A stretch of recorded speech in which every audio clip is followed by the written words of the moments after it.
Hey everybody, how are you? This is our third live Facebook chat. Can you believe it? We've had kind of a crazy fall, actually, when you think about it, with the web show and a lot of things going on here at CBS News. I'm here with Katie Couric, who's the anchor and managing editor of the CBS Evening News, and she's going to be answering your questions today. And this is Tony Masilis, by the way, producer extraordinaire, and we're sort of the Steve and Edie of Facebook, right? We are, yeah. Nobody who's on Facebook knows who Steve and Edie are, except, grandmothers are on Facebook now. Do you think Facebook will jump the shark because so many old people are on it?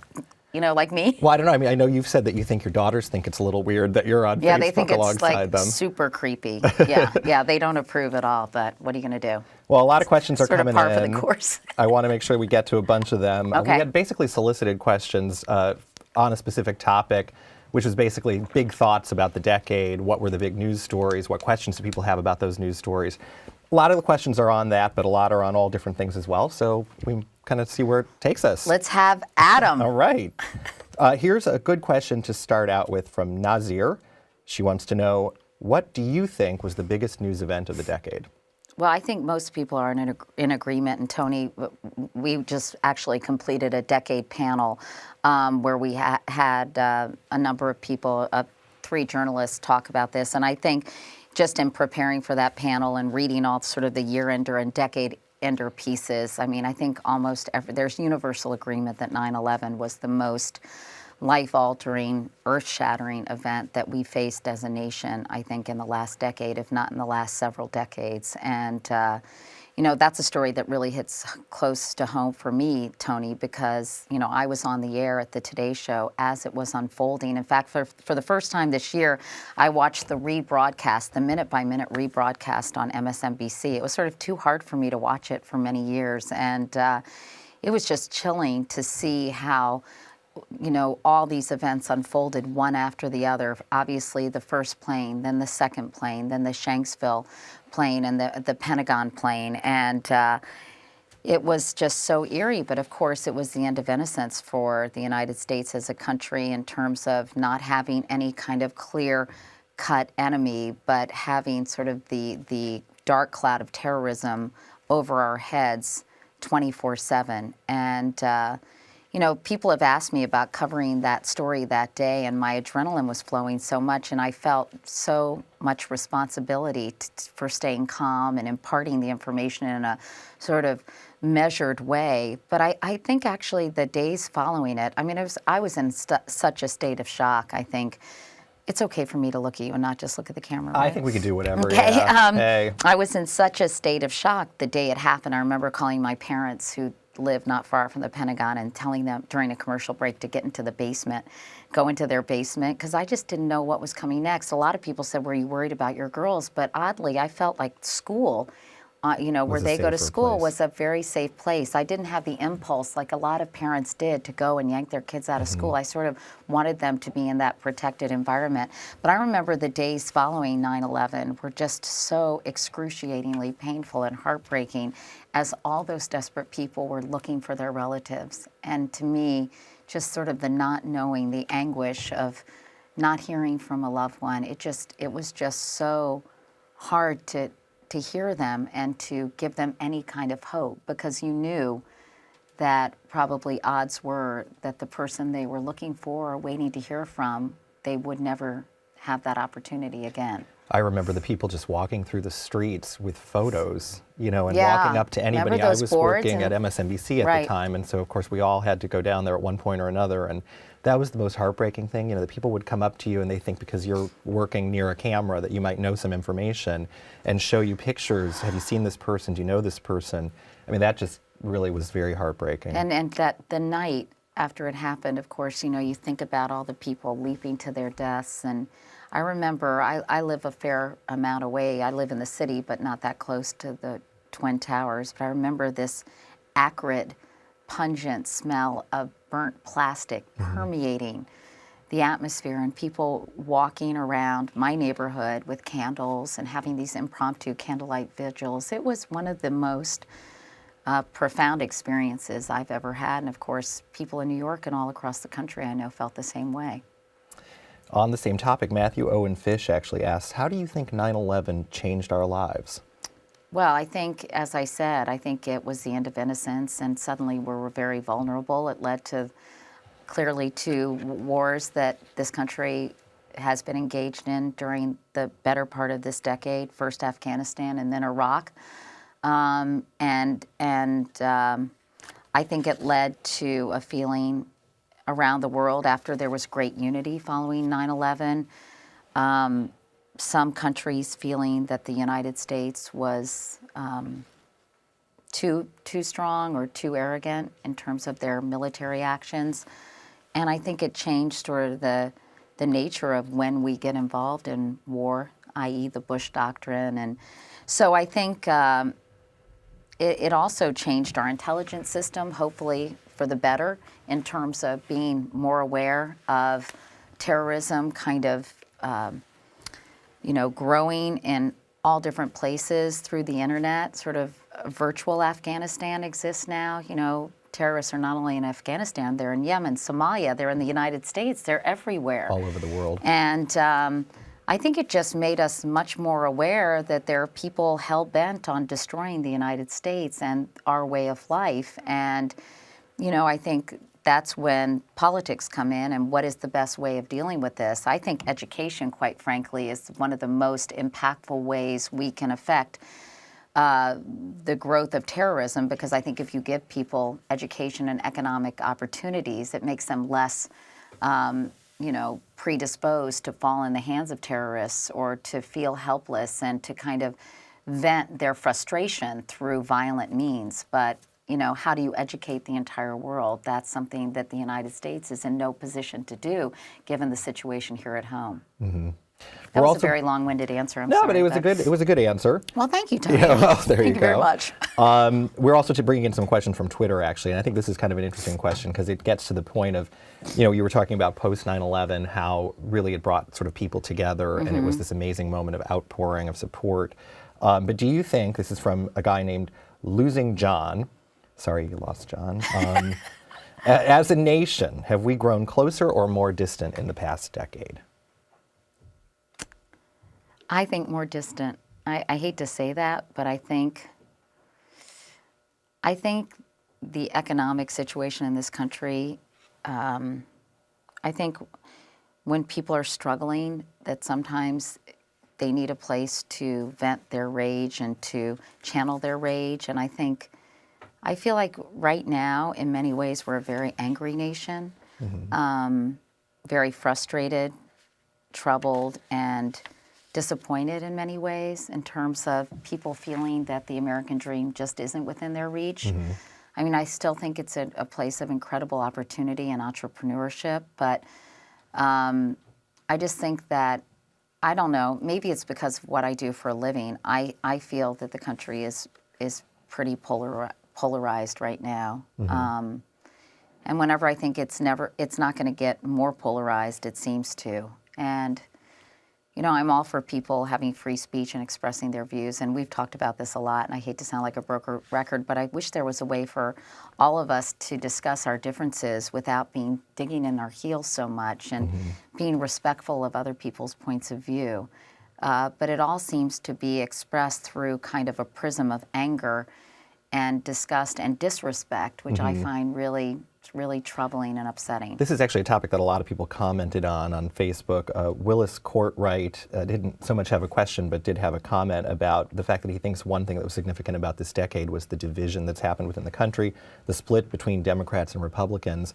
In our upcoming web show on the decade, which is actually going to be next week online, we have a great panel, right? Nancy Gibbs, Kurt Loder, Peter David. That was one topic that you talked to them about this sort of polarization of the political process and how it seems like nothing can really get done because there's... Yeah, well, I think that's true. I mean, we did see health care pass, but, it seems like everything is used, policy issues are used as political footballs more than anything else. And that the party in power, tries to get their agenda through. Ostensibly, I guess that's the right thing to do if they're the party in power and they're the people who were elected, while the party out of power tends to be obstructionists. And I think I think it must be very frustrating for people outside the Beltway, including myself, to watch transpire because, there doesn't seem to be much compromise. Well, there was a lot of compromise in the health care bill, but much dialogue, I guess, in terms of what each side would want. And maybe I'm naive and idealistic, but you would hope that there could be some conversations taking place where people, really respected one another and talked about the different goals that they had. Because I think providing health care for people who can't afford it is something that most people do agree with, that there has to be some kind of alternative other than our nation's emergency rooms for people who need health care. And I read somewhere, I think it was in the New Yorker, that 45,000 people die needlessly because they simply don't have access to health care. And that just seems so unfair and so undemocratic. But I think that there are a lot of concerns about the legislation and how it was hammered out, and some of the gifts that were not gifts, but some of the quid pro quo, at least ostensibly it appeared that way, given to certain states to win over support from those senators. That just seems ultimately, I think, implicitly unfair in terms of how the system works. I'm just laughing because Reg Griffin out there is saying, let's get personal. We have a few personal questions that are coming in, and I'll ask a few of them in a bit. Well, I have a personal statement. I think I should probably never wear Uggs on television or on the internet because they look really strange. But go ahead. But they're warm and comfortable. How can you even see that they look strange? I don't see them on it. Because see, on a two-shot, you can see my Uggs. Yeah, they look gigantic, huh? Yeah. right? Anyway. Oh, well, it's really fashion cold faux outside. pas. Sorry, everyone. I won't do this again. These used to be in for a while, I think they're still in when it's this cold. Yeah, I mean, maybe you really you're right. don't have, Let's get personal. Yeah, we've got some personal questions that are coming in, which we'll ask in a little bit. Nothing too personal. Okay. But before we get to personal questions about Katie and Katie's life, I did want to ask a couple of these broader questions that I think are interesting.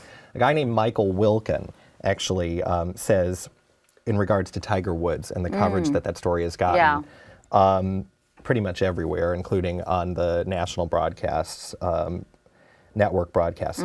Maybe instead of dealing with tabloid stories, the national news should focus on issues affecting the nation, stay off of stories like Tiger Woods. I'm just curious to hear what your take is on how important is it to tell a story like Tiger Woods in a network broadcast, and when do you do it and when do you not? Well, I hope we haven't gone overboard. I think we've done it when there's been a significant development. For example, if one of his major sponsors has decided to, stop using his image in advertising, I think we've deemed that important enough. I think we've done probably three Tiger Woods stories, and given the amount of coverage it's gotten elsewhere, I think we've been pretty judicious about it.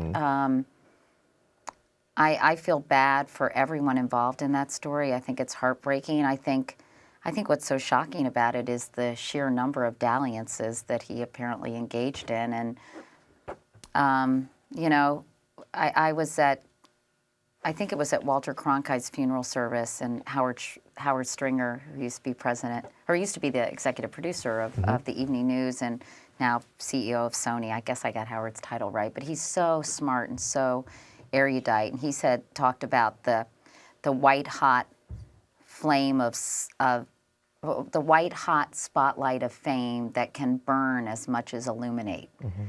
And I thought that really struck me, because I think when you become someone of Tiger Woods' stature, and I think his whole image, which was, I guess, a facade, was based on being so upstanding and such a kind of,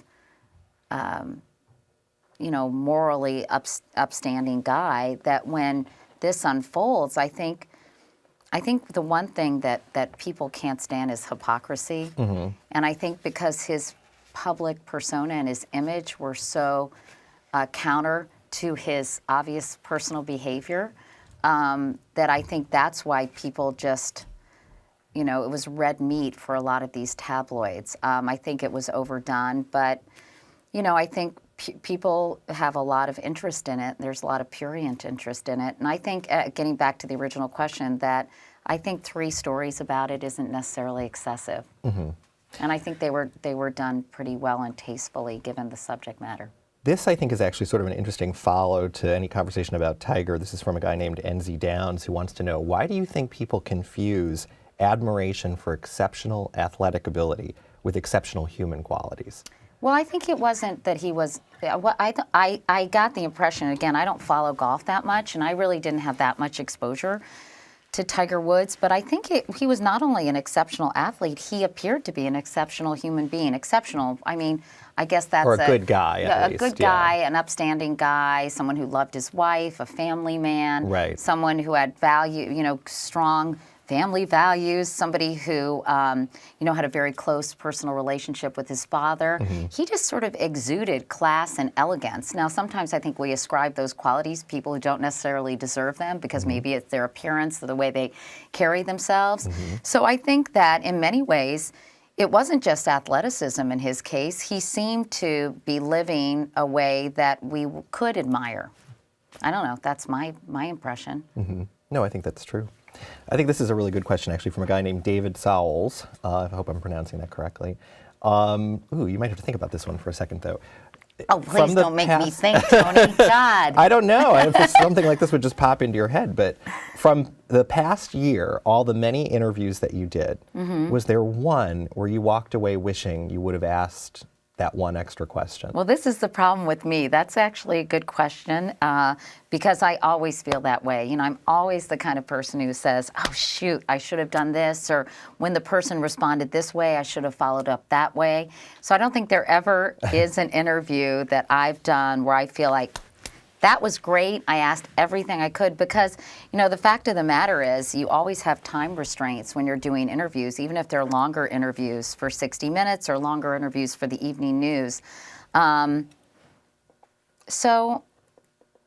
that I can think of. I know when I interviewed President Obama not that long ago, there were some additional questions that I wish I had time to get to, mm-hmm. But I didn't, and I can't remember them right off the top of my head right now. That's often more because you do go in very prepared with a lot of things in your head that you want to ask. But I mean, sometimes you really just have a finite amount of time. It's really hard because, you're doing interviews like that because you're listening to the answer. You have to be cognizant of the time. The cameraman is giving you like 10 minutes by the camera. So you're thinking, 10 minutes, but I have 22 more questions.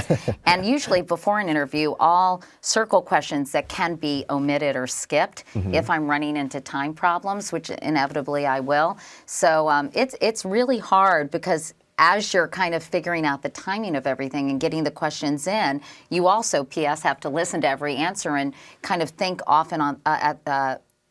think quickly and ask a follow-up that's appropriate, mm-hmm. Here's a good question, actually. A guy named Larry wants to know if you felt misled by the White House party crashers. Well, yeah. I mean, I was talking to them. They were standing in line near me. I think everyone felt misled. First of all, you have to understand the environment, the atmosphere there was kind of not a party atmosphere, but I think people were excited to be there. It was sure. The president's first state dinner. There were a lot of dignitaries there. I chatted with them briefly. I told her I thought she had a beautiful gown. What did they say they were? Did they say anything about themselves? She just said, I said, where did you get your dress? And I think she said, I actually got it in India. I think she might have said Calcutta, but I can't really remember. And we were kind of waiting in line, and she said, can we take your picture? And I mean, that happens sometimes, so I didn't think anything. And people, I remember somebody tweeting me like, you must feel really stupid. Not at all. I mean, the fact of the matter was, you're not at a state dinner walking around saying, why are you here? Or, are you a campaign contributor? I mean, it would just never cross your mind to think that, first of all, to have the arrogance to question someone's presence there. It's just bizarre. But I remember finally getting into the reception room because there was a long line through the hallway, and you checked your coat, and I asked them if I could get them a glass of champagne. I was very, very, very gracious and cordial to the party crashers. And she introduced her husband and said that he had something to do with polo. I know nothing about polo. I know that may come as a shock to you, but exactly. You know, something about going to see a polo match and something about Brazil. I mean, again, it's crazy and noisy, so it's not as if you really are kind of digesting everything that you're seeing and hearing. And then he said, no, I'll go to the bar. And I remember him doing this kind of like do-si-do over to the bar and thinking, wow, he's kind of silly. But that was really pretty much it. Mm-hmm. You know, it was just very, very small talk and banter. But everybody was sort of jazzed to be there. Sure. And I'm sure you didn't know everybody in the room, so it could be... No, I didn't know a lot of people in the room. I mean, I did recognize many of the senators and members of Congress and cabinet officials who were there, people who had been involved in the campaign who are now working at the White House. But certainly there were a ton of people who I had no idea who they were. I was thinking I should have brought my flip camera, though, because how great would it have been if I had... Would you be allowed to? Well, first of all, I didn't think so. I thought that was tacky, but apparently technology is no longer tacky, Tony. Oh, I see. And that's very alliterative. That's good, yeah. But a lot of people brought their cameras. A lot of people brought their Blackberries. They were taking pictures. They were Blackberrying at dinner. I thought that is so beyond rude, but I guess it's pretty accepted now. And people were actually, so I had the guy sitting next to me take a couple of photos for me, and then I actually tweeted them. I imagine a lot of the people that are in that room are not the types that know how to put those Blackberries down anyway, right? Yeah, and you got a lot of journalists, a lot of politicians. I thought it was sort of poor form, but I regretted the fact that I didn't bring my flip camera because I was thinking I probably would have talked to them with my flip, although that probably would have been a little over the top. But I would have said, tell me who you are, why you're here. And can you imagine? That would have been very valuable video the next day. Oh, that's a viral video, man. Yeah, that's the right stuff. Next time. Okay, Gio wants to know, what is your comfort food? Oh. We're just a big veritable potpourri of topics I mean, today, my favorite food in the world are chocolate chip cookies. Those are my comfort food. And chocolate chip cookie dough. Not very good for you, though. Like just right out of the bowl? Or like the tube? Yeah. No. Heinz? Homemade. Yeah. Oof. I don't like the slice and bake. Sugar cookies are good, slice and bake. But I would say chocolate chip cookies. I also like meatloaf and mashed potatoes. My brother-in-law used to call that hitting and holding food. I think that's really good. I try to avoid it when I can. Definitely. Pat Wallace wants to know, how are you adjusting to having a daughter in college? Well, you know, the fact of the matter is she's not that far away. So Ellie's come home for a couple weekends. And, you know, whenever I'm missing her so much, I always feel like, gosh, I'm, so happy for her. She's enjoying herself. She's learning to live independently. I mean, what do they say? You raise them to give them wings or something cheesy like that. Roots and wings. Yeah. It's very Maya Angelou of you. Yeah, thank you. It's actually Maya Angelou. Do you know everyone says her name wrong? Yeah, it's true. Learn something every day. So, but I really miss her terribly. But I'm just so happy that she's having these new experiences, and she calls me a lot, and we talk a lot. But I'm not one of those helicopter moms. I'm not on email and calling her all the time. I just don't think that's healthy. I want her to kind of be on her own and be as independent as she can. So we sometimes go 2 or 3 days without talking, and but I'm really glad that she's home for the holidays. And actually, by the way, I almost started crying during that Folgers commercial the other day. Did you see the Folgers commercial? I know, it's really pathetic. I don't know, what can I say? I might be hormonal. But did you see the Folgers commercial? That brother comes home from West Africa. He's clearly like in the Peace Corps or some kind of, international aid worker or something. He comes home, and his little sister is there, and he gives her a little present, like some kind of African handicraft, and then she puts the bow on the present on him, and she says, "You're my present." Oh, I have seen that one. It is the sweetest ad, isn't it? Did it make you cry at all? No, the cotton commercials make me cry. You know that really? song? The touch, the feel? Touch, the feel. Okay, we'll leave it at that. I don't really get that. You cried at a Folgers commercial. I did. I mean, I don't think it was full out waterworks, but I did get a little verklempt. Right. Well, it's that time it's the holidays. Yeah. People are what? home. One thing I was sort of appreciating about the holidays recently, I think I had too much coffee, by the way, is, I think for just a moment in time, people aren't as cynical. And I really appreciate that. Yeah. People can be warm and caring and loving and compassionate and completely unembarrassed by that. But why can't we do that all year round? Well, I do. No, I'm kidding. But, you know, I don't know. I just feel like we live in such a cynical age to be able to just be out there with positive feelings and feelings of compassion and generosity and caring for your fellow man and woman. I just think it's a nice break from that. I'm sorry, I just wanted to share that. No, I mean, I think that's true. And actually, that reminds me of, you just recently tweeted on Twitter a message about having your parents home. Yeah. Or with you at your place. And a lot of mommy bloggers commented on it. I think a lot of people in their 30s and 40s whose parents are getting a little older can relate to it. There were several people who commented, Sherry 1972, Sherry Bowberry, Banana Fana. It's something that I think about more. I think that was like 1968, but go ahead, yeah. It's something that I think about more and more. She says, my dad was always a big, strong, tough cop. He's now 83, looks frail, and it's kind of scary. It is. I think there's such a spectrum of emotions when you see your parents age. I think, you know, sometimes they can be really frustrating. Like my mom, who I love so much, and we're very, very close, as I am with my dad.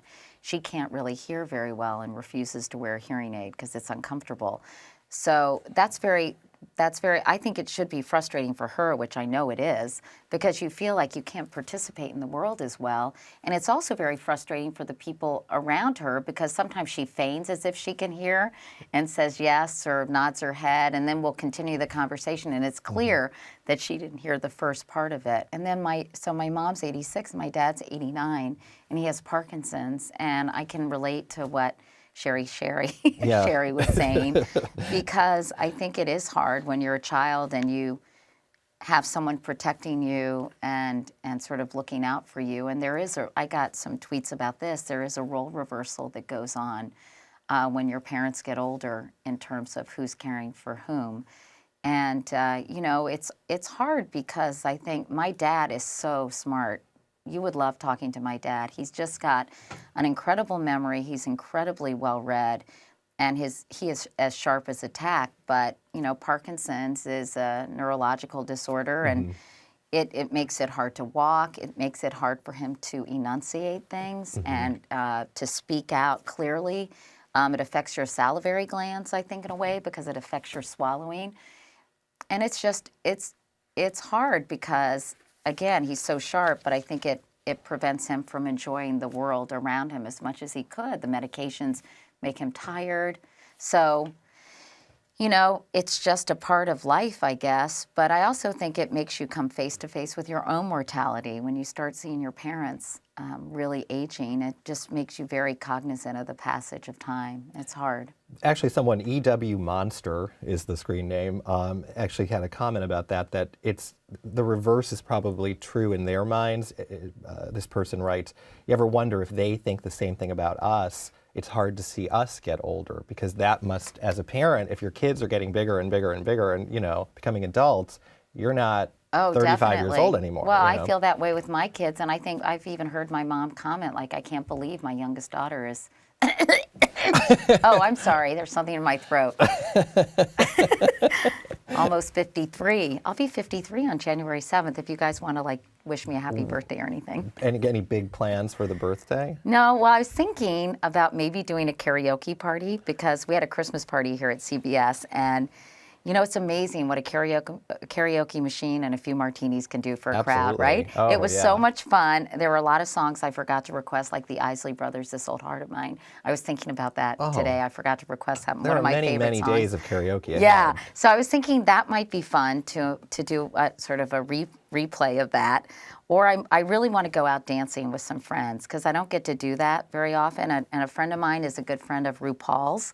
And so I'm trying to see if RuPaul will come to New York and go dancing with us. And she also knows all these dance, like, choreographers who do a lot Nothing says 53 like a night at a drag bar, yeah. So don't you think that would be really fun? Sure. So that's my idea. Oh, and I want to also, before we go dancing, I want to play Salad Bowl, because that's one of my favorite games, and I'm uber competitive, where you put names in a bowl and then you trade with the teams, and then you have a minute to give clues, and then your team has to guess who your person is. I don't know why I love that game so much. So is it like a drinking game? No, it has nothing to do with alcohol. No, nothing. In fact, alcohol I'm thinking can that's like your you're pre-gaming, playing Salad Bowl before you head out to the drag bar. It's just really fun. And it's kind of, stimulating intellectually. Not that stimulating, but, you might have to say Benazir Bhutto, and you have to be able to, you can't say her name, but you have to say who she was. Things about her, very quickly, because you only have a minute to get as many names, through as many names as you can. Well, you know what? I say when we do our 4th Facebook chat in the brand new year, we can have people submit their Salad Bowl clues. Their Salad Bowl names, and then you and I can do it? And then we'll do it. Or better yet, I think if they submit their clues, and then you guess who they're talking about, maybe. All right, that's a lot of pressure. Highly interactive that's a lot of pressure. Chats. Here's a good question. David Hancock, I know who he is. You do? Yes, I do. He's somebody who actually works for the CBS Corporation, but I think that's fair. We can take a question from somebody out there. David wants to know, what are your New Year's resolutions? What are they? I haven't really made any yet. Usually every year I say write more thank you notes, floss more often, and lose 10 pounds. So I don't know. I think maybe go to church more, because I'm pretty sporadic about my attendance. And I really enjoy going, because I really like our minister, because he gives very meaningful sermons. I don't know. I haven't thought about it, but I'll get back to you on that. I don't really know. I haven't. Do you have any New Year's resolutions? I'm not making any. No? No, because you know what? It just leads to disappointment, because I never keep them. I'm thinking about, really? I'm thinking about trying to run the marathon next fall. Ooh, that's a good one. But I'm a little afraid of making that commitment, because that's a big commitment. And I'm the kind of person, if I run around the track one time, I feel like I'm going to cough up a lung. I was never good at distance running. I was a sprinter when I was a kid, when I was in high school. I was actually the 3rd leg on the 440 relay team. Hello. 3rd in the state of Virginia. I was the slowest leg, but at least I was part of a good relay team. But so I'd like to train for the marathon, but as I said, I'm just not ready to make a commitment. But I think it would be great to raise money for cancer research through the marathon. That's a great way to do it, yeah. I don't know that I went and watched it marathons are this the year. healthiest thing for people, though. Well, they say it's not so good for your knees. But I tell you, I went and watched this year. I just was on the sidelines, and I actually saw the cutest girl, believe it or not, at church. I'm sounding like Miss Religion here. But seriously. I know, I'm like, sorry. Who is this person sitting next to me? Sorry. But I saw this girl at church on Sunday, and she said, you know what? I saw you cheering me on at the marathon on the sidelines, and you really inspired me to keep going. I said, that is so nice. It is a really fun thing. I've had friends who've run the marathon. I haven't done it, but when my friend maybe Leah you'll do it with me. Maybe. Lindsley, maybe you'll do it with us. Oh, Lindsley is our stage manager. She's also a professional bodybuilder. Oh, yeah, no, she's step in front of the camera. No. Oh, okay, never mind. Michael Boda wants to know, what's your fondest memory of high school? My fondest memory of high school. Well, I had actually a fun high school experience. Fondest memory. Maybe going to the prom with Ernie Sanders and wearing an all-white dress. Yeah, with a big floppy hat. With a big white floppy hat. And he wore white tails. Yeah. That was really fun. And Ernie, I know, that's really creepy that you remember that. Yeah, yeah. But I also think maybe it was when I was in our high school musical, Carnival. Do you know Carnival? Sure, I know Love them all. makes the world. You do? Yes. Why am I not surprised? But no, I actually auditioned for my high school musical. Reference past me, lady. and I was cast as a deaf mute. And I thought that was really insulting. Typecasting. I feel like I could, I thought I would be cast as a lead. Lack of confidence was never a real issue for me. But I got cast as a deaf mute, so I had. Thought this is a real learning experience for It was actually a guy named Timothy Jekyll who was later on some Burger King commercials. Anyway, wow. So he ended up casting me as a dancing bear instead. So I did gymnastics on the stage. Fun. And got to sing a little bit, but not only in the chorus. Hey, a lot of people say they like your boots, by the way. I don't know if they're just being nice. Oh, thank you guys. Well, they're actually my daughters, but they are warm and cozy. Thank you. Yeah, so the Uggs some are people ugly, like them, aren't they? But they're comfortable. I think they're meant more for function than style. No, I think you're right. But remember when they first came out and they'd show them in Hollywood with girls in like little summer dresses and Uggs? Yeah, remember like that? Pamela Anderson like would Kate wear like Hudson Uggs in wear LA. them, but she looked good in anything. Yeah. I'm very upset about her and A-Rod, by the way.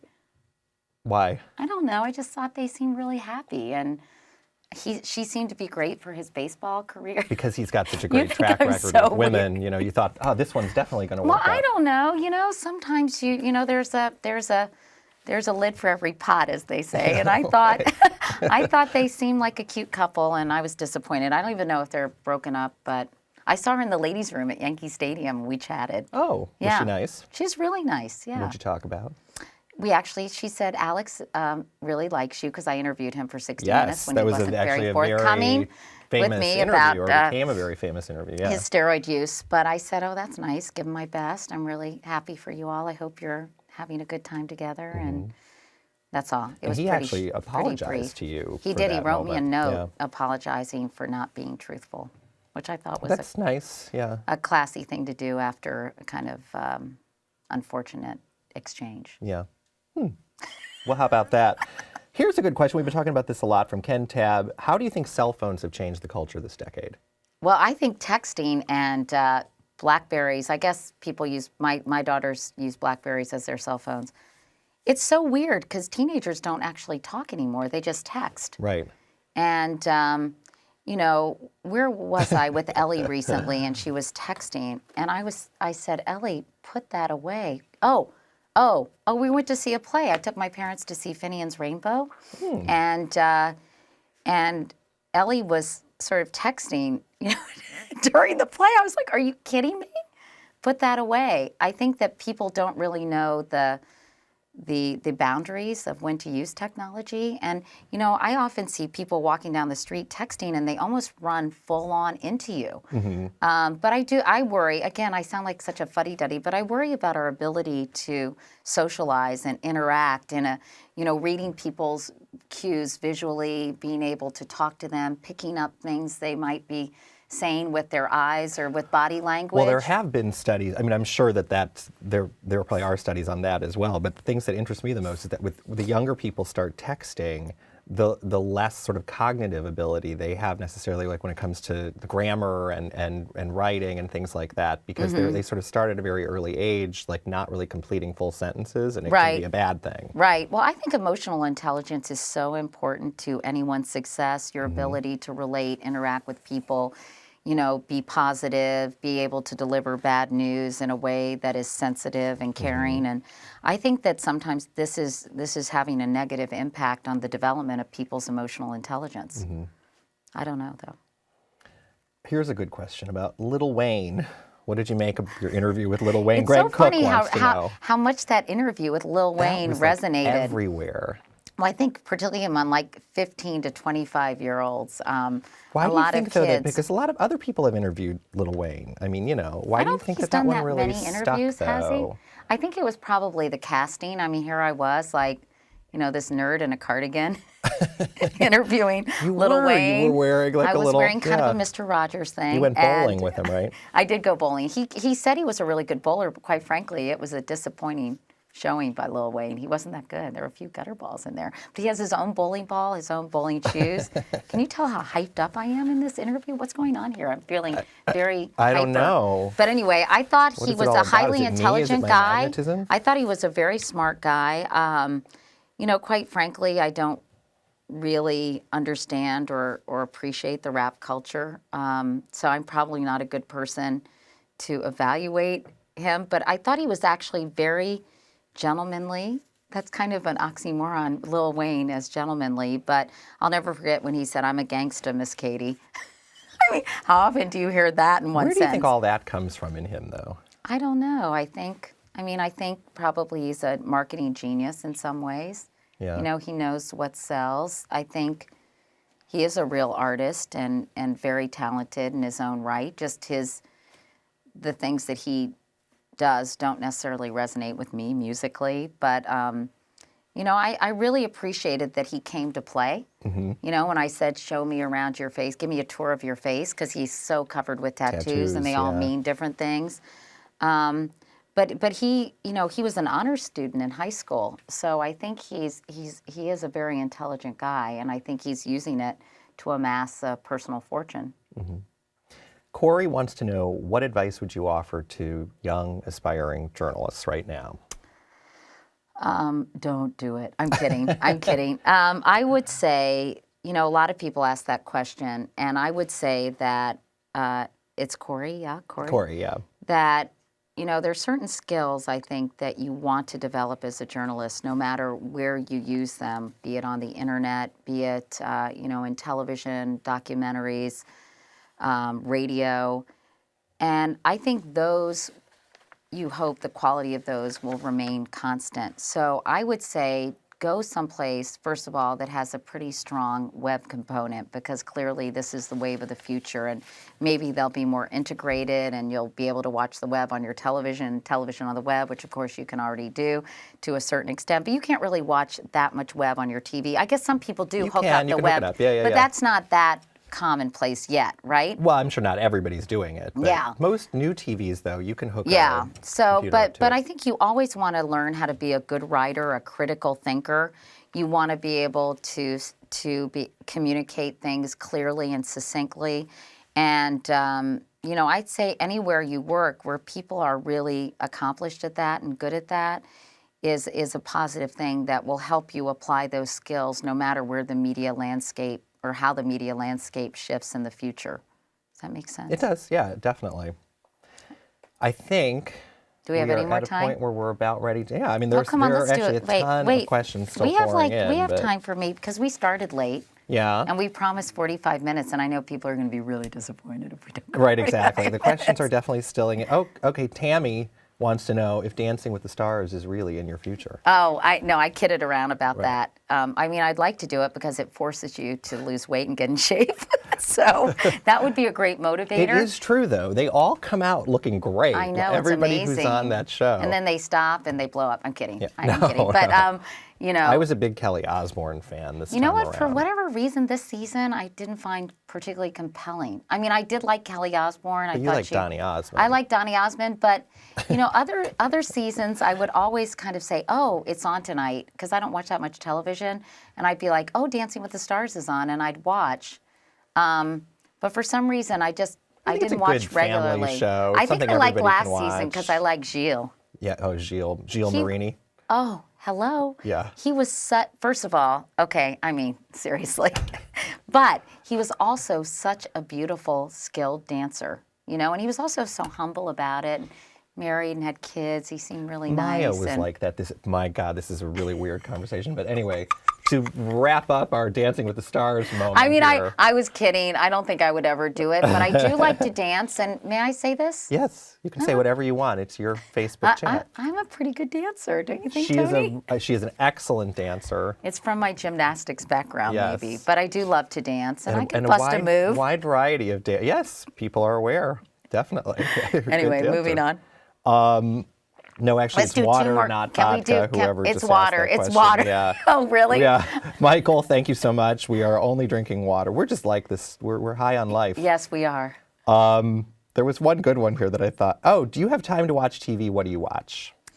Not much time and not much television, but I like Mad Men. I just realized that I did a thing with my remote control. I could find all seasons of Mad Men on my TV, and I just watched that.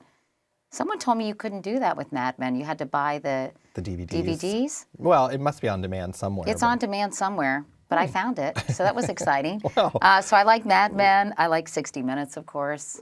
I always watch the CBS Evening News. What else is on TV these days? Oh, Glee. Oh, I love Glee. Yeah. I love Glee. I have such a crush on the teacher in Glee, who, by the way, was in South Pacific. Right. I couldn't figure out. She means out the choir director, not the gym teacher. Yeah. Oh, but I love her too. I want to do a profile on her. She's terrific. What's her name is Jane Lynch. Jane Lynch. Remember we talked about? Can we do her for Katie Couric? Yeah. She is so great. She was in The 40-Year-Old Virgin. She played the manager at the electronics store. She's been in a lot of those Christopher Guest. Yeah, she's movies. one of those women you recognize her, but you can't quite figure out where. She's always in those kind of B movies, like Role Models. Kind of. Yeah, exactly. I think she was in Role Models, which I actually watched with my daughter. Show. Yeah, Yeah. love her. So I love Glee. Yeah. I think that's a great show. It's a little cheesy, but it's so cute. Yeah, and there's actually been a lot written about Glee, about how it's sort of revitalizing, at a time, not to get too philosophical about Glee, but when there's actually been a lot of cuts to school arts programs. It's actually sort of a positive influence on kids who might want to get involved in theater or choir or whatever, just to encourage their schools to keep those programs open. Okay, I'm just gonna stop. No, that's good. No, but I do love, and I love, is it Rachel in Glee who was in Spring Awakening? Yes. She's like a professional Broadway actress. And the guy who plays Finn, is he the Finn? Finn? Does anybody watch the show? Anyway, they were at the the baseball game, the World Series with me, and we did a Stand Up to Cancer ad, and they were with me in the stands when we did a live MasterCard commercial for Stand Up to Cancer, which was cool. That's cool, definitely. Yeah, but it's, I like Glee because it's something I can watch with my daughters, especially my daughter Carrie. Ellie's probably working too hard at school to watch Glee, but we watched it online on Hulu. We watched the season finale because I had missed it, and it was just really fun. Oh, it's a cute show. It's definitely nice. You can get into That's why I do like. Robert, I see that you're begging, and I will ask it. You get the last question. Robert, okay? is he begging? That's so unappealing, Robert. No. I've seen you ask this question, and I will ask it as a nice way to wrap things up. Is it a mean question or a nice question? No, not at all. Not at all. How do you feel about Autotunes? Oh, I love it, especially because they have deemed me one of the best Autotune singers.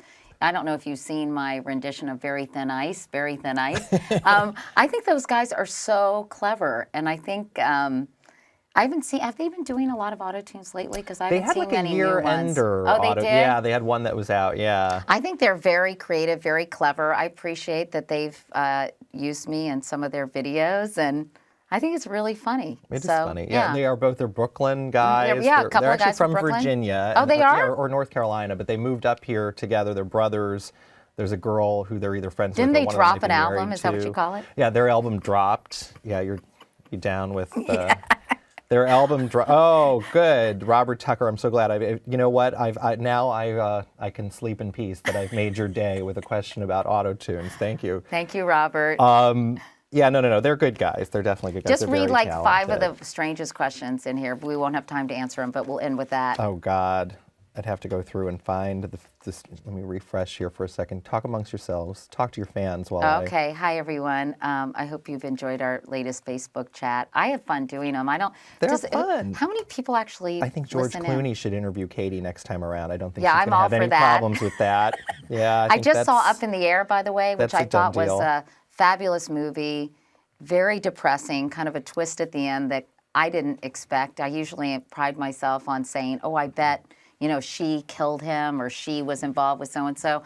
This hit me like a ton of bricks, but I thought it was a really good movie, and I'm actually going to write a notebook about it. And thank you for finding that for me. Yeah, no problem. It really did kind of, I think, clue into the zeitgeist of the time. Yeah.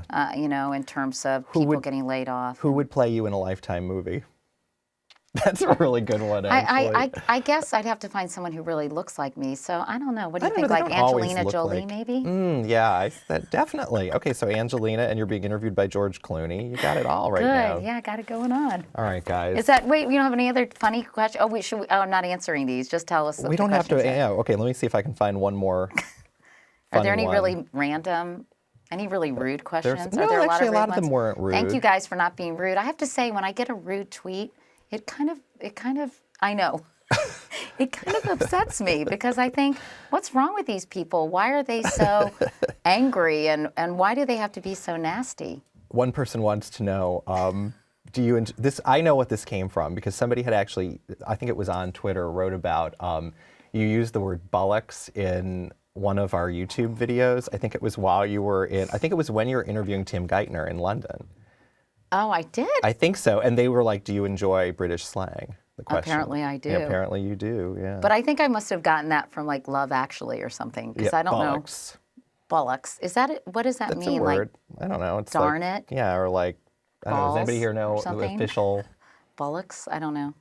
What's your favorite curse word? We're not going to answer that one. Yeah, no, please. Don't get me in trouble. This is degenerating.